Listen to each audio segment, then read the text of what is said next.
Tapi anjir. Pak, katanya dapat setoran Pak. Dapat berapa Pak? Dapat berapa Pak? Dapat berapa Pak? Berapa triliun Pak? Berapa triliun Pak? Banyak banget Pak, 8 triliun. 500 juta Pak. Pak udah kaya Pak.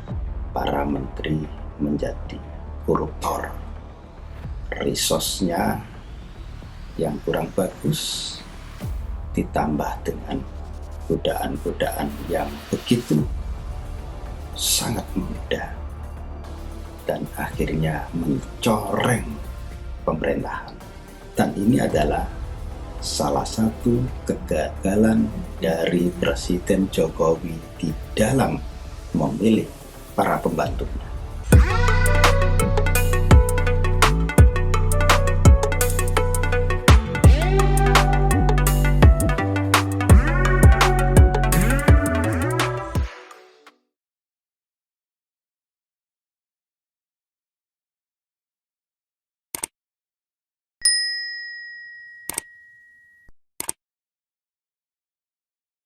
Tapi anjir. Pak, katanya dapat setoran Pak. Dapat berapa Pak? Dapat berapa Pak? Dapat berapa Pak? Berapa triliun Pak? Berapa triliun Pak? Banyak banget Pak, 8 triliun. 500 juta Pak. Pak udah kaya Pak. Pak, libatinnya Pak ya. Dari anaknya Pak. Dari anak Latif ya Pak. Setoran rutinnya Pak. Pak Joni. Pak, warna rompinya cakep Pak. Rompinya cakep Pak.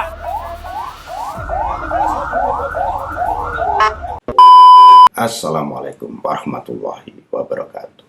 Sahabat Indonesia Insight yang dirahmati oleh Allah dimanapun Anda berada, semoga dalam keadaan sehat walafiat dan selalu dalam lindungannya. Sahabat, hari Rabu 17 Mei 2023, Johnny G. Plate, Menkominfo, telah ditahan oleh Kejaksaan Agung. Kasusnya adalah korupsi di kementeriannya dan kerugian yang ditimbulkannya mencapai 8 triliun.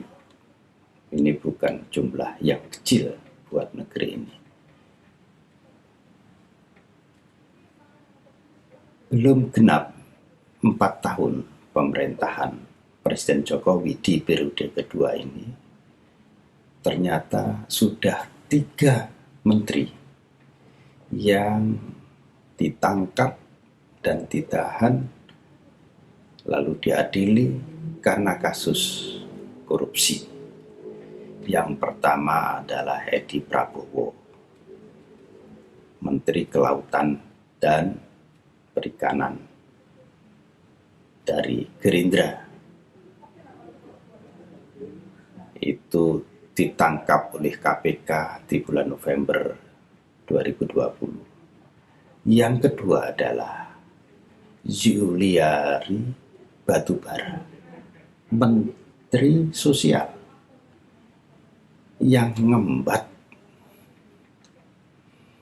bantuan sosial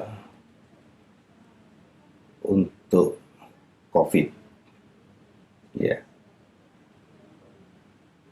Ini ditetapkan oleh KPK di bulan Desember di 2020. Jadi hampir selisih 1 bulan dengan Edi Prabowo. Juliari dari PDIP.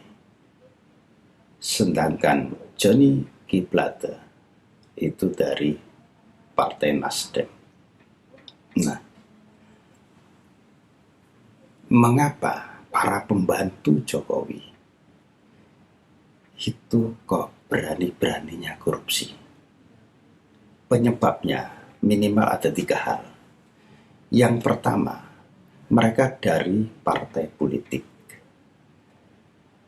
Jika mereka dari partai politik, maka ketika menjadi menteri, maka ada beban sosial terhadap partainya, terhadap teman-teman separtainya, terhadap komunitasnya, dan seterusnya. Beban sosial inilah yang menggoda. Akhirnya tidak bisa jernih lagi melihat persoalan, proyek-proyek diberikan kepada rekan separtainya, rekan sejamaahnya, rekan sekomunitasnya, dan seterusnya. Ini penyebab pertama. Penyebab kedua, begitu dijadikan menteri, silo karena anggarannya begitu besar, ratusan triliun, maka ada keinginan sekaya-kayanya seseorang masih punya keinginan untuk memperkaya diri dan keluarganya. Inilah godaan yang kedua yang dialami oleh para menteri itu. Dan yang ketiga, karena Pak Jokowi sebagai presiden disodori oleh partai-partai pendukungnya nama-nama yang bisa dijadikan menteri, rupanya tidak ada seleksi yang ketat. Mestinya sebelum menyebut nama seseorang, Presiden Jokowi menurunkan tim untuk menyelidiki, meneliti seseorang itu. Siapa sebenarnya, apa latar belakangnya, bagaimana moralnya, dan seterusnya. Ternyata ini kelemahan yang bisa kita lihat dari Pak Jokowi, dan dia tidak didukung oleh informasi intelijen yang akurat. Tiga hal ini yang akhirnya membuat para menteri menjadi koruptor. Resource-nya yang kurang bagus ditambah dengan godaan-godaan yang begitu sangat menggoda dan akhirnya mencoreng pemerintahan.